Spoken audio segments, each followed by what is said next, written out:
오늘 설교 제목은 먼저 할 일과 나중에 할 일이라는 제목입니다. 먼저 할 일과 나중에 할 일이 있습니다. 그런데 우리가 잘 생각해 보면 그것을 뒤집어서 할 때가 많이 있습니다. 늦게 해도 괜찮을 일을 빨리 하고 빨리 해야 될 일을 나중에 하는 경우가 있습니다. 그렇게 하면 곤란합니다. 먼저 해야 할 일을 빨리 하고 나중에 할 일을 나중에 잘 처리하는 지혜가 필요합니다. 그것이 바른 그리스도인들의 모습인 줄 믿습니다. 이제 미국에서 성공하는 사람들의 7가지 습관이라는 책이 있습니다. 스티븐 콥이라는 미국 사람이 쓴 책입니다. 그것을 잘 읽어보면 우리들에게 도움이 되는 이야기가 많이 있습니다. 우선순위의 중요성에 대해서 이야기하고 있는데, 그림을 보면 병 가운데 큰 돌멩이가 있고 조금 작은 자갈들이 있고 모래가 있습니다. 여러분은 어떤 것을 먼저 저 병에 담으시겠습니까? 그래야 어떻게 해야 꽉 찰 수 있겠습니까? 이것을 마음대로 순서 없이 한다면은 이런 모습이 될 것입니다. 먼저 모래를 넣고 또 자갈을 넣고 마지막에 큰 돌멩이를 넣으면 저런 모습이 될 것입니다. 꽉 채울 수가 없습니다. 넣는 순서가 틀렸습니다. 그런데 지혜롭게 순서대로 넣게 되면 먼저 돌멩이를 넣고 자갈을 그 다음에 넣습니다. 그리고 마지막에 모래를 채워 넣으면 병이 꽉 차게 됩니다. 먼저 큰 돌, 작은 돌, 그리고 모래 순서대로 넣으면 완벽하게 병을 채울 수가 있습니다. 그런데 순서를 지키지 않으면 병을 꽉 채울 수가 없습니다. 그처럼 무슨 일이든지 순서가 있습니다. 먼저 할 일, 나중에 할 일. 그 순서를 잘 지키는 것이 필요합니다. 만약에 어느 날 2가지 배가 있는데 첫 번째 배는 사람이 빠졌을 때 그 사람을 구하러 가는 배가 있습니다. 구원선. 그리고 놀러 가는 배, 먹고 마시고 구경하고 하는 유람선이 있습니다. 어느 날 배가 전복됐다는 소식을 듣고 먼저 유람선을 타고 간다면 맞지 않습니다. 급하게 사람이 죽어가니까 우리가 구원선을 타고 그 사람들을 구하러 가야 합니다.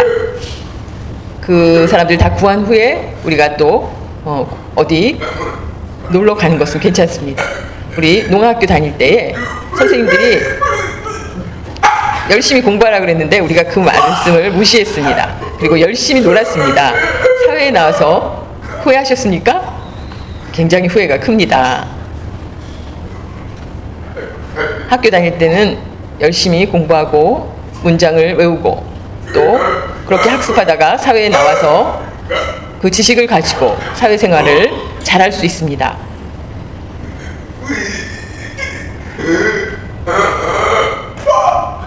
농아인들이라 좀 괜찮지만 성인이라면 학생 때 굉장히 공부를 열심히 해야 사회생활에 잘 적응할 수 있습니다. 학생 때 놀기만 한다면 결국 어떻게 되겠습니까? 먼저 할 일과 나중에 할 일을 잘 구분하는 지혜가 필요합니다. 오늘 먼저 할 일과 나중에 할 일에 대해서 3가지 말씀드리겠습니다. 첫 번째는 화해 먼저, 예물 나중에 입니다. 예수님께서 말씀해 주셨습니다. 의미를 살펴보면 형제들과 화목한 것과 예배에 예물을 드리는 것, 찬양을 하고 교회 봉사하고 하는 것, 어느 것이 더 먼저인가? 예배가 먼저인가? 헌금 드리는 것이 먼저인가? 아닙니다. 화목이 먼저입니다. 형제들과 화목한 것이 먼저입니다. 우리가 예배에 나오기 전에 미워하는 사람이 있습니다. 정말 너무 미워서 그런 사람이 있다면 우리가 예배 자리에 나와도 하나님 우리의 예배를 받으시지 않으십니다. 먼저 그 사람과 화해하는 것이 중요합니다. 마태복음 5장 24절 말씀, 예물을 제단 앞에 두고 먼저 가서 형제와 화목하고 그 후에 와서 예물을 드리라. 아멘. 이 먼저라는 단어를 주목해 보시기 바랍니다. 사회생활을 할 때 서로 사람 사이에 친구 간에 직장생활 안에서 모두 친목을 잘하는 것이 아닙니다. 기분이 나쁠 때도 있고 화날 때도 있고 부딪힐 때도 있습니다. 그런 경우가 많습니다. 결국 우리는 그리스도인이라면 하나님 앞에 자신의 모습을 볼 필요가 있습니다. 예배드리기 전에 하나님께서 하신 말씀대로 우리가 실천해야 됩니다. 그래서 먼저 형제들과 화해하는 것이 먼저입니다. 그 후에 예배를 드리고 헌금을 드리고 찬양을 드리는 그때 하나님 그것을 기뻐 받으십니다. 화해하지 않고 그 상태로 예배에 참석한다면 곤란합니다. 자신을 보시고 서로 완벽한 사람은 없습니다. 서로 잘못한 일이 많이 있습니다. 그렇기 때문에 서로 화목해야 합니다. 화목하는 일은 하나님께서 주신 우리의 사명이고 선물입니다. 성경을 보면 몇 가지 이야기가 있습니다. 이스마엘의 화해. 그것은 아버지 아브라함의 아들로 어머니가 다릅니다. 이삭은 진짜 부인의 아들이고 이스마엘은 첩 하갈의 아들입니다. 하나님의 약속을 기다리지 못하고 먼저 하갈에게 이스마엘을 얻습니다. 나중에 이삭이 태어난 후에 갈등을 겪습니다. 이스마엘이 이삭을 괴롭힙니다. 사라가 화가 나서 이스마엘을 내쫓습니다. 아브라함의 입장에서는 같은 아들이지만 엄마가 다르기 때문에 결국 이스마엘과 하갈을 내쫓게 됩니다. 배다른 형제들이 아브라함의 죽음으로 서로 화합하게 됩니다. 그것이 성경 말씀에 있습니다. 또 에서와 야곱의 화해가 있습니다. 아버지의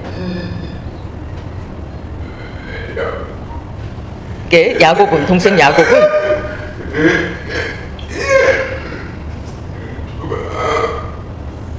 20년 동안 에서와 갈등 관계에 지냈습니다. 그러나 형이 서로 화해하고 형과 화해한 모습,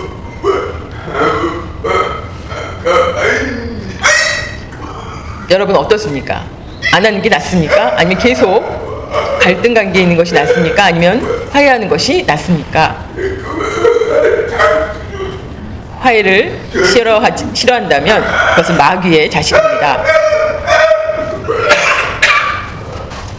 그것은 마귀의 일이기 때문입니다. 화해한 후에 기뻐하는 모습입니다. 세 번째는 요셉과 형제들의 화해입니다.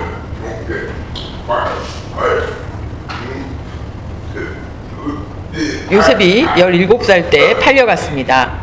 아버지의 편애로 형들이 질투를 해서 형들이 동생을 팔아버렸습니다. 그리고는 아버지에게 동물에게 잡혀서 죽었다고 거짓으로 이야기합니다. 요셉은 애굽으로 팔려가서 고생을 했습니다. 13년 동안 고생한 후에 애굽의 높은 사람이 되었습니다. 애굽에는 먹을 것이 많다는 이야기를 듣고 형들이 애굽으로 가서 동생을 만나게 됐지만 동생인 줄 몰랐습니다. 요셉은 모른 척 하다가 결국 요셉이라고 형들에게 고백을 하게 됩니다. 그때 요셉이 형들을 향해서 화해를 합니다. 그것이 쉬운 일입니까? 어려운 일이지만 가능한 일입니다. 우리 마음속에 누구를 미워한다면 지금 화해하시기 바랍니다. 에베소서 2장 16절 말씀, 또 십자가로 이 둘을 한 몸으로 하나님과 화목하게 하려 하심이라. 원수된 것을 십자가로 소멸하시고. 아멘. 우리는 원래 하나님과 원수된 관계였습니다. 아담과 하와의 죄 때문에 우리가 전에는 하나님과 친밀한 관계였지만 아담과 하와의 죄 때문에 멀어졌습니다. 그러나 십자가로 우리가 다시 하나님과 친밀한 관계가 되었습니다. 예수님의 십자가로 말미암아 하나님과 화목하게 되었습니다. 우리가 그 십자가를 닮아 살아간다면 화해하는 일, 그것이 우리의 사명입니다. 피스메이커, 그것이 우리의 사명입니다. 서로 화합하는 것, 화해하게 하는 것, 그것은 아름다운 일입니다. 서로 갈라놓는 것이 시원합니까? 그렇게 생각하는 사람이 많습니다. 질투로 서로 친하지 못하게 하는 경우가 많습니다. 화해는 서로 좋은 영향력을 주어서 기쁨을 줍니다. 그런데 서로 화목하지 않는다면 곤란합니다. 두 번째는 내 눈에 들보 먼저, 형제의 눈 속에 티는 나중에. 이 어려운 단어입니까? 우리가 가끔 읽다 보면 어려운 문장들이 많이 있습니다. 전에 제가 읽을 때 들보가 뭐지? 이해할 수 없었습니다. 그런데 사전을 찾아보니까 이해하게 되었습니다. 그런데 또 맞지 않다고 생각이 되어서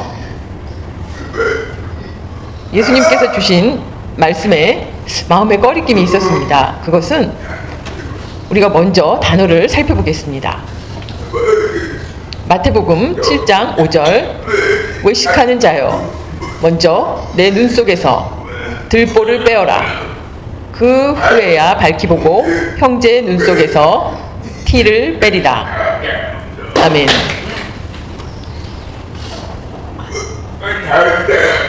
다른 사람 눈 속에 티를 빼기 위해서 내가 먼저 내 눈 속에 들보를 빼야 된다는 말씀입니다. 그래야 다른 사람의 눈 속에 티를 뺄 수 있다는 것입니다.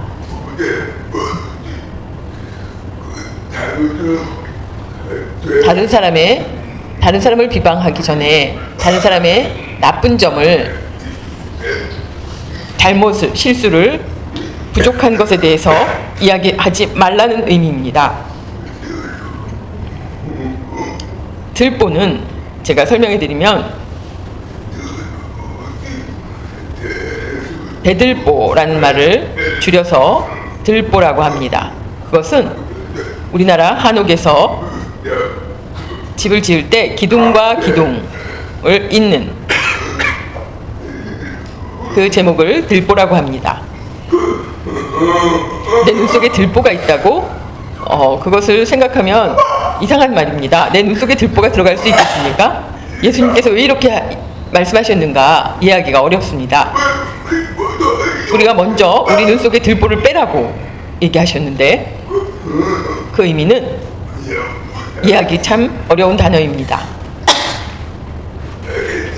티는 먼지입니다. 티끌. 티끌을 줄여서 티라고 합니다.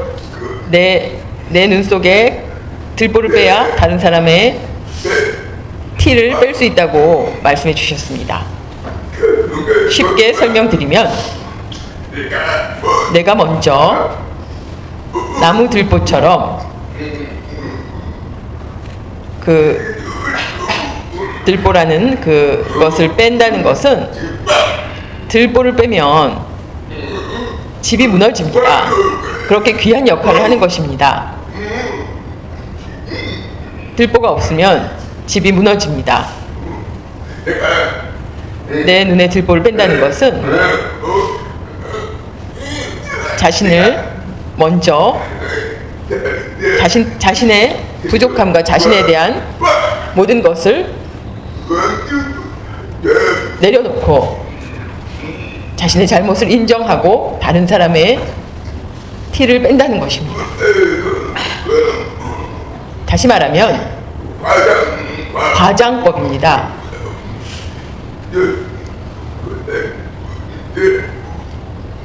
예수님께서는 어릴 때 목수일을 하셨습니다. 그래서 아마 그런 비유를 우리에게 말씀해 주신 것 같습니다. 예수님의 가르침 가운데 부자가 하늘나라에 들어가기 어렵다는 이야기에서 낙타가 바늘길을 통과하기 어렵다는 비유가 있습니다.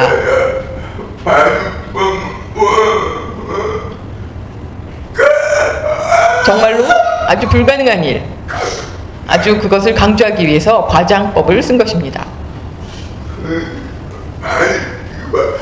절대로 안 되는 일. 낙타가 그 바늘길로 들어갈 수 있겠습니까? 절대로 안 되는 일.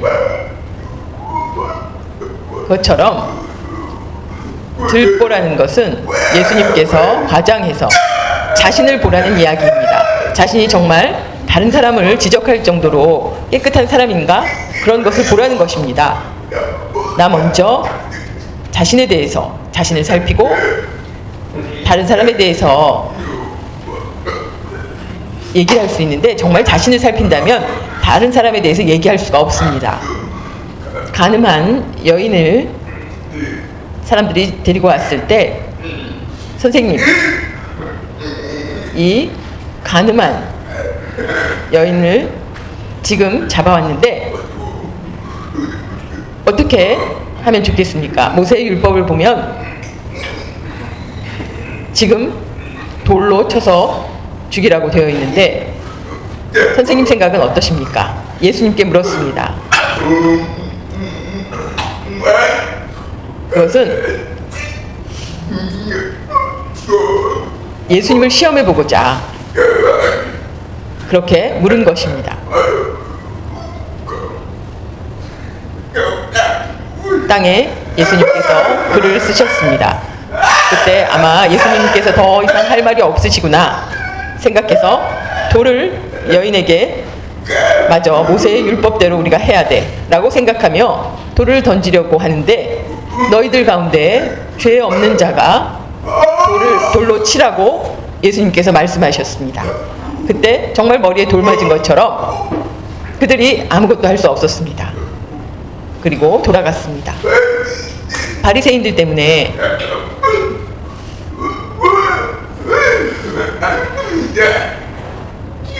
바리새인들은 자신들이 율법을 잘 지키는 사람이라고 생각했지만 정말로 많은 죄를 범했습니다. 많은 사람들을 정죄하고 또 많은 사람들에게 피눈물이 나도록 했던 사람들입니다. 바로 들보를 먼저 빼라는 얘기를 예수님께서 가르쳐 주신 것입니다. 우리가 세상 살면서 나 때문에 라는 것보다는 너 때문에 라는 말을 많이 씁니다. 항상 청인이든 농인이든 재수가 없네, 너 때문에, 이런 이야기를 많이 합니다. 그것은 아담과 하와의 죄 때문입니다. 선악과를 먹은 후에 먹지 말라는 하나님의 명령을 어기고 하나님께서 선악과로 우리 인간을 시험하셨습니다. 그런데 그 말씀에 순종하지 아니하고 선악과를 먹은 후, 그 전에는 부끄러움을 몰랐지만 선악과를 먹은 후 벗은 몸에 대해서 부끄러워하기 시작했습니다. 그래서 숨었습니다. 아담아 어디 있느냐. 결국 왜 먹지 말라는 선악과를 먹었느냐고 하나님께서 물으셨습니다. 그때 아담이 하와가 주었다고 이야기합니다. 하와에게 묻습니다. 왜 선악과를 먹었느냐? 그랬더니 뱀 때문에 먹었다고 얘기합니다. 우리의 모습은 아담과 하와의 모습을 그대로 닮았습니다. 내가 먼저, 내가 잘못해서 라고 이야기하는 사람이 거의 없습니다.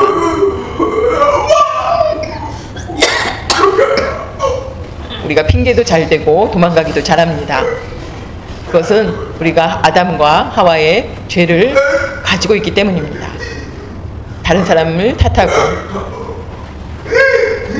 계속해서 다른 사람에 대해서 이야기하고, 그런 습관 때문에 사회에서 문제가 많이 일어나고 부딪히고 갈등이 일어나고 죽이고 해하게 됩니다. 누가복음 6장 37절 말씀, 비판하지 말라. 그리하면 너희가 비판을 받지 않을 것이요, 정죄하지 말라. 그리하면 너희가 정죄를 받지 않을 것이요, 용서하라. 그리하면 너희가 용서를 받을 것이요. 아멘. 다른 사람을 탓하지 마시기 바랍니다. 비난하지 마시기 바랍니다. 모든 것을 하나님께 맡기고 나는 비판의 자격이 없다. 오직 하나님 한 분만이 다른 사람을 판단할 것입니다. 긍휼히 여기는 마음이 우리에게 필요합니다. 누가 나를 해하려고 할 때 용서할 수 있겠습니까? 어렵습니다. 상처 입고 뭐 여러 가지 피해를 받을 때 그 사람을 용서하기가 어렵지만 예수님의 사랑으로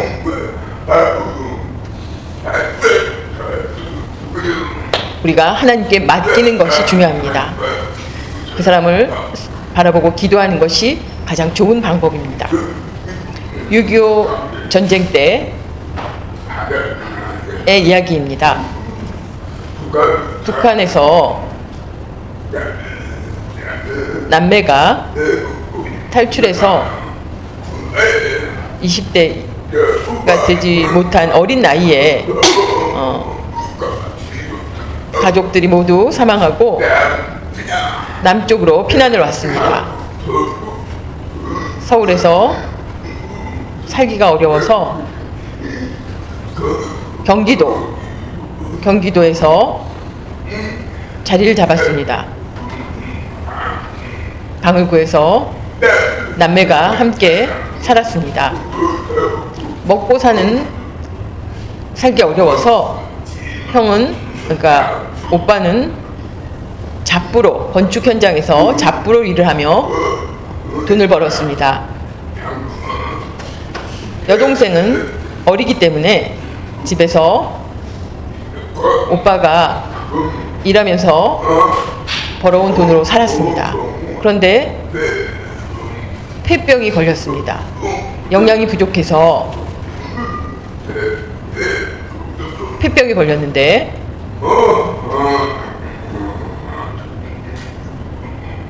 그 오빠가 폐병에 걸려서 돈을 벌기가 어려웠습니다. 어린 여동생은 일을 찾아서 미 8군 안에서 일하기 시작했습니다. 식당에서 열심히 일을 했습니다. 설거지를 하고 청소를 하고 그 돈을 벌어서 뭐 소세지, 그곳에 남은 소세지, 햄 같은 걸 가져와서 오빠에게 주었습니다. 오빠가 건강해졌습니다. 그래서 가까운 교회에 다니기 시작했습니다. 오빠가 다시 일하기 시작하고 교회에서 너 동생이 미군에서 일하지 미군 부대에서 일한다는 소문을 이야기하는 것입니다. 결국 오빠가 동생이 미군 부대에서 그런 어떤 접대부로 일한다는 소문을 듣고 오빠가 농약을 먹고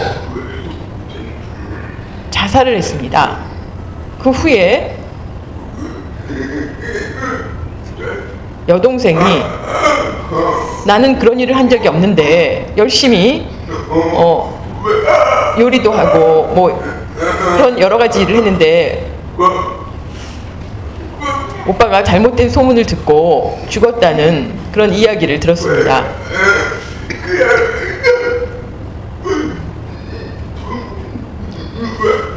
그런 이야기들 때문에 교회에 가지 못했습니다. 똑같이 오빠를 따라서 생을 마감했습니다. 교회가 그들을 감싸지 못했습니다. 그것이 원래 인간들의 성격입니다. 다른 사람을 죽이게 됩니다. 그처럼 우리가 그런 습관을 가지고 산다면, 우리가 그런 생각을 한다면 우리는 곤란합니다. 사랑으로 서로 감싸고, 예전에 과거의 이야기, 잘못된 정보, 또 그런 이야기들이 있더라도 예수님께서는 우리 모든 죄인을 부르셨습니다. 그런데 왜 우리가 그런 이야기를 하며 사람들에게 상처를 줍니까? 이 이야기는 진짜로 있었던 충격적인 이야기입니다. 세 번째는 영적인 문제 먼저, 의식주 문제는 나중에. 우리가 영의 문제와 육의 문제에 대해서 살아갈 때 우리가 의식주 문제, 육의 문제를 먼저 해결하고 영의 문제에 대해서 나중에 생각한다면 큰 잘못입니다. 그 순서를 꼭 바꿔야 합니다. 하나님 먼저. 2000년 전에 예수님의 사역을 보면 사역 세 가지 가운데 첫 번째가 가르치심입니다. 가르치심에 대해서 깨닫고 이해하면 믿음이 성장합니다. 가르치심이 없다면 이를 이룰 수가 없습니다. 그래서 먼저 제자들을 뽑고 가르치셨습니다. 훈련시키셨습니다. 두 번째는 전파하셨습니다. 세 번째는 치유, 귀신을 내쫓고 어려운 사람들을 도와주셨습니다. 그것을 보면 순서가 정확합니다. 예수님께서 세상에 오셔서 먼저 병을 치유하셨다면 사역을 완전히 이루지 못하셨을 것입니다. 치유보다 전파 먼저.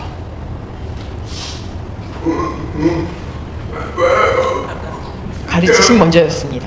우리가 농아인이 입과 귀가 열리게 된 말씀을 마태, 누가, 요한복음에는 없습니다. 오직 마가복음에만 있는 이야기입니다. 제가 날마다 마가복음은 농인복음이라고 부릅니다. 왜냐하면 행동하는 일이 많습니다. 그래서 예수님의 그 사역을 잘 하고 있습니다. 예수님을 농아인이 만나서 전에 제가 말씀드린 것처럼 예수님께서는 입으로 말씀하지 않으시고 손짓 발짓으로 농아인을 만나셨습니다. 귀에다 손가락을 넣으시고 이렇게 행동으로 농아인에게 보이셨습니다. 결국 입과 귀가 열렸습니다. 예수님 말씀이 가서 다른 사람들에게 얘기하지 말라고 말씀하셨습니다. 다 이야기한다면 그것이 하나님의 뜻은 아닌 것 같습니다. 그러면 농아교회가 존재하지 않을 수도 있습니다. 하나님께서는 농아인도 필요하십니다. 그 귀와 입이 열린 것이 중요한 것이 아닙니다. 천국에 가는 것과 지옥에 가는 것. 귀와 입이 열리고 지옥에 가는 것이 좋습니까? 이제 교회가 필요 없다. 이제 성공을 위해서 살아야 되겠다. 그것은 굉장히 위험한 일입니다. 우리가 농아인대로 답답하지만 교회에서 하나님 앞에 예배드리고 말씀을 깨달아 나의 구주를 깨닫고 예수님을 영접해서 사는 일이 얼마나 귀한 일입니까? 예수님께서 다른 사람에게 얘기하지 말라고 하신 뜻은 병의 치유보다 전도하는 일이 더 급하다는 것입니다. 병의 치유로 너무 바쁘시다면 무슨 유익이 있겠습니까? 전파하는 일 때문에 이 농인이었던 사람에게, 다른 사람에게 얘기하지 말라고 한 것입니다. 그런데 이 이야기는 다 퍼져서 많은 사람들이 깜짝 놀랐습니다. 농아인이 예수님 말씀을 듣지 않았습니다. 마태복음 6장 31절 34절 말씀. 그러므로 염려하여 이르기를 무엇을 먹을까, 무엇을 마실까, 무엇을 입을까 하지 말라. 그러므로 내일 일을 위하여 염려하지 말라. 내일 일은 내일에 염려할 것이요 한 날의 괴로움은 그날로 조카하니라. 아멘. 예수님 말씀은 세상에 사는 동안 생활 문제, 무엇을 입고 먹고 마시고 하는 일에서 걱정하지 말라는 것입니다. 그것은 우리 모두 하나님 아버지가 계시기 때문에 믿고 맡기고 평안하게 살아야 한다는 것입니다. 모든 문제를 하나님께서 해결해 주신다고 약속해 주셨습니다. 과부의 두 렙돈, 예수님께서 말씀하셨습니다. 예수님께서 바리새인들의 헌금, 아마 많은 돈을 아마 헌금했을 것입니다. 과부는 두 렙돈, 정말 적은 금액입니다. 예수님께서 두 모습을 가지고 제자들에게 가르치셨습니다. 둘 중에 누가 더 귀한 헌금을 냈는가? 보통 상식으로는 바리새인들의 그 큰 돈이라고 생각할 것이지만 예수님께서는 그렇지 않으셨습니다. 두 렙돈은 오늘로 얘기하면, 계산을 하면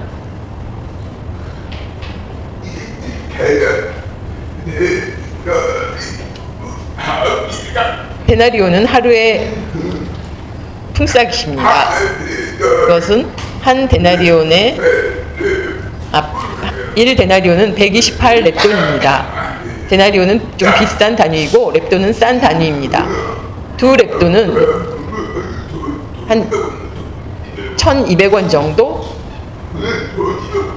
되는 금액입니다. 지금 돈으로 환산하면. 그런데 그것을 칭찬하셨습니다. 그 말씀을 잘 살펴보면 누가복음 21장 4절 말씀, 저들은 그 풍족한 중에서 헌금을 넣었거니와 이 과부는 그 가난한 중에서 자기가 가지고 있는 생활비 전부를 넣었느니라 하시니라. 아멘. 돈의 액수의 차이가 아니라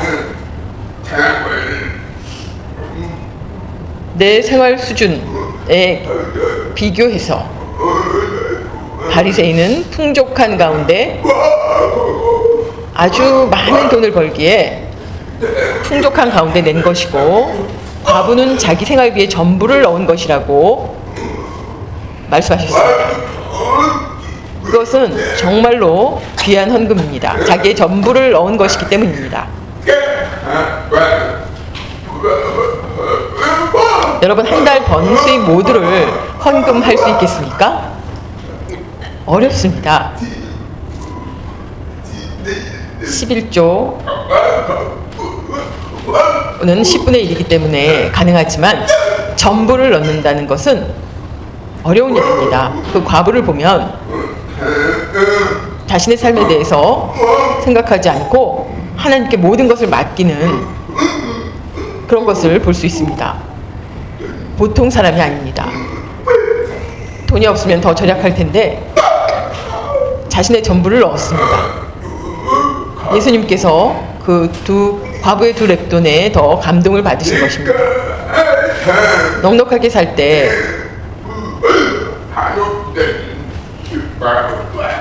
우리가 얼마나 헌금하느냐, 그것은 얼마인지를 하나님 보시지 아니하시고 우리의 마음을 보십니다.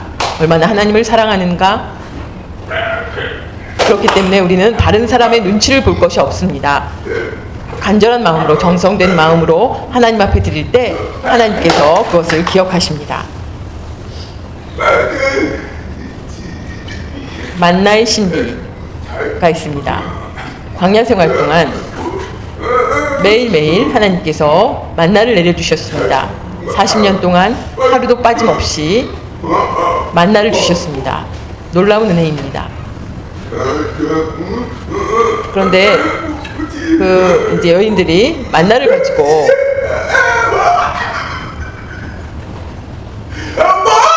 매일매일 그것을 먹고 생활하려니 조금 불평이 생기기 시작했습니다. 왜 우리가 맨날 같은 음식을 먹으면 우리가 불평이 생기는 것처럼 어제 먹은 거 왜 똑같이 오늘도 먹어야 되는지 불평이 생기기 시작했습니다. 또 만나는 저녁이 되면 사라졌습니다. 아침에 빨리 일어나서 만나를 주워와야 했습니다. 해가 뜨기 시작하면 사라지기 시작했습니다. 또 그것을 많이 모아서 쌓아둘 수가 없었습니다. 금방 상했습니다. 오늘 먹을 것은 오늘 먹고 내일은 또 내일 새로 온 만나를 가지고 와야 했습니다. 또 하나님께서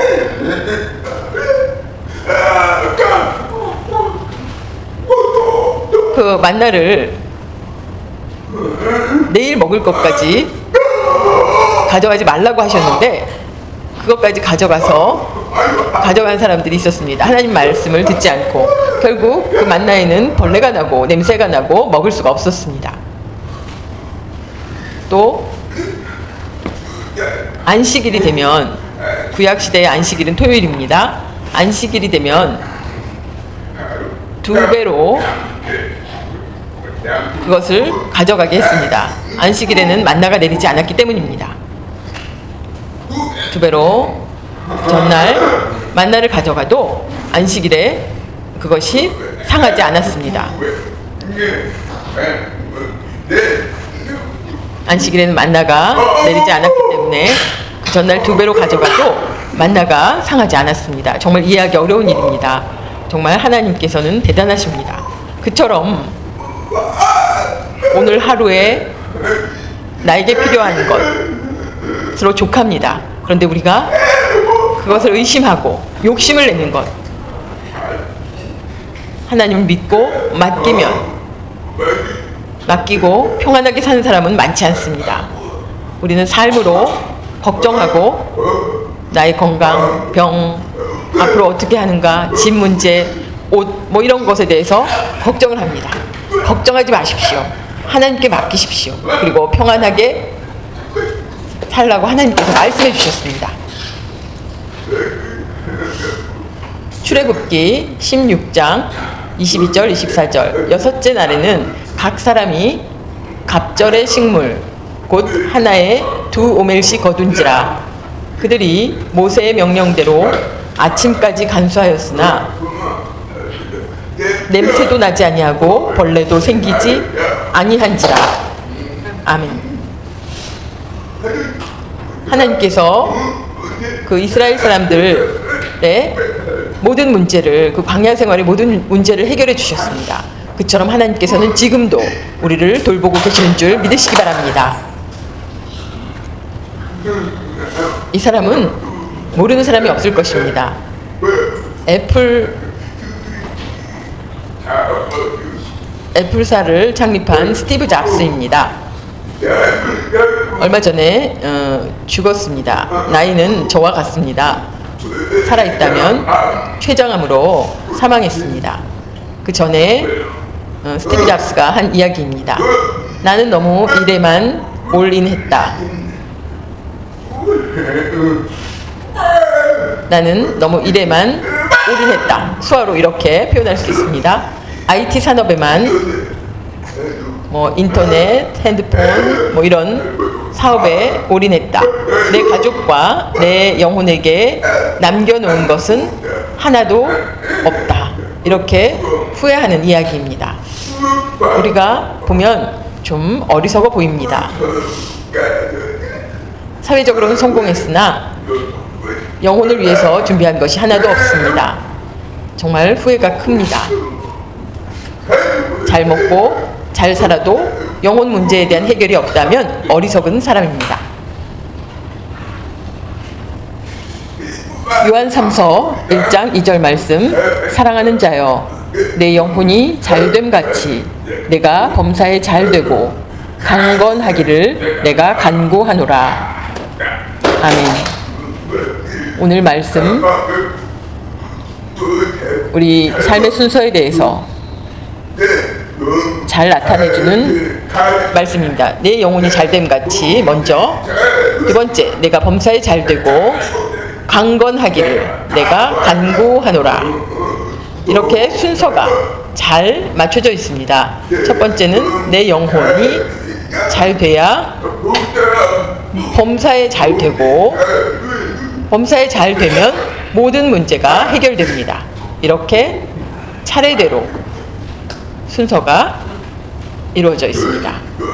영혼이 잘 되고 범사가 잘 되고 건강의 은혜를 입게 되는 이런 순서입니다.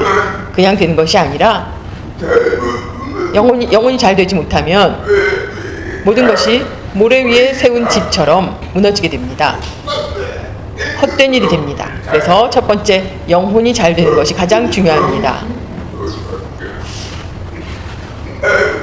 아까 읽은 말씀처럼 마태복음 6장 33절, 그런즉 너희는 먼저 그의 나라와 그의 의를 구하라. 그리하면 이 모든 것을 너희에게 더하시리라. 아멘. 오늘 말씀 제목처럼 먼저라는 단어를 보시기 바랍니다. 먼저 하나님의 나라와 하나님의 의를 구하는 것이 필요합니다. 다른 무엇보다 첫 번째로 그 말씀을 따라 살 때 놀라운 축복을 풍성히 입게 되는 줄 믿으시기 바랍니다. 하나님 나라는 하나님의 명령과 다스림에 순종하는 삶입니다. 내 마음대로, 내 주장대로 하나님의 뜻은 치워버리고 산다면 멸망의 날이 옵니다. 그러나 하나님의 명령과 다스림에 순종하는 그런 삶이 하나님 나라의 첫 번째입니다.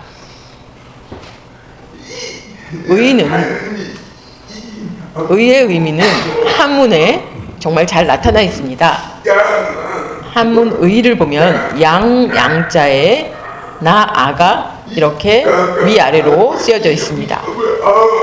한문을 보면 위의 양은 우리 죄로 말미암아 어린 양의 피, 나의 죄를 용서받은 그 양이 없으면 우리가 죄를 용서받기 어렵습니다. 구약에서 계속해서 제사를 드리는 것은 죄 때문에 양을 대신 희생 제물로 드리는 것입니다.